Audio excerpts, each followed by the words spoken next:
Hello and welcome.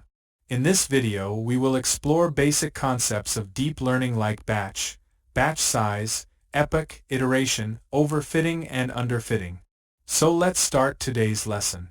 Suppose we have 1,000 images or samples, referred to as our sample dataset. We can divide this dataset into 4 equal parts, each containing 250 images.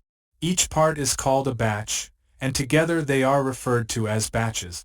In this case, the batch size is 250. When training a deep learning model using this data, there are different approaches you can take. One option is to train the model using all 1,000 images at once. Another, more common approach is to train the model in smaller portions. That is using batches.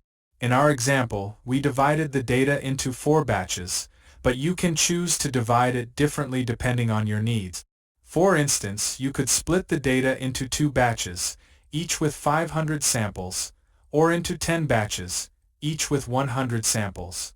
Training the model on the entire dataset once is called one epoch. If you're using batches, one epoch is considered complete when the model has seen all the batches once. So, if you divide the data into 4 batches, one epoch consists of training the model on all 4 batches. The training of each individual batch is called an iteration. Therefore, with 4 batches, one epoch includes 4 iterations. If you have 10 batches, one epoch will include 10 iterations. Watch this animation to better understand the concepts of iterations and epoch. As you can see, one iteration consists of a single forward pass and a single backward pass through one batch of data. Since the data is divided into 4 batches, there will be 4 iterations in total, and completing all 4 iterations constitutes one epoch.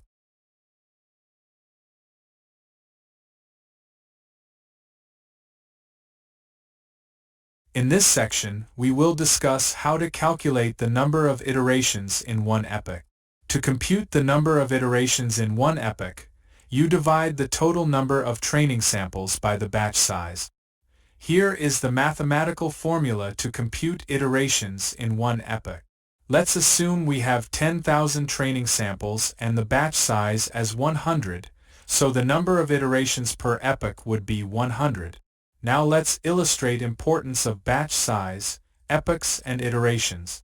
Batch size. A smaller batch size provides more frequent updates and can help the model learn subtle patterns, but increases training time. A larger batch size speeds up training but might miss fine-grained details in the data. Epochs.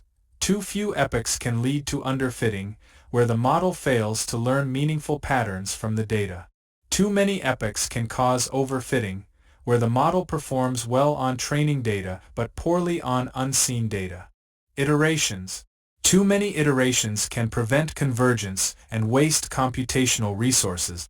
Too few iterations may cause premature convergence, leading to suboptimal result. After gaining a clear understanding of these concepts, the next question is, how do we determine the optimal values to use in a neural network? So, let's walk through each parameter and explore how we can determine the optimal values for them. Choosing optimal values. The best values for epochs, batch size, and iterations depend on your dataset size and model complexity.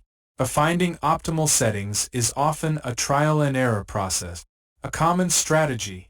Begin with a small number of epochs and a small batch size. Gradually increase them while monitoring performance to strike a balance between training time and model accuracy. Early stopping. Use early stopping to prevent overtraining. This technique stops the training process once the validation loss stops improving, helping to avoid overfitting and save computational resources. That wraps up today's video. Please don't forget to subscribe our channel, like the video, share and comment it to stay updated with this series.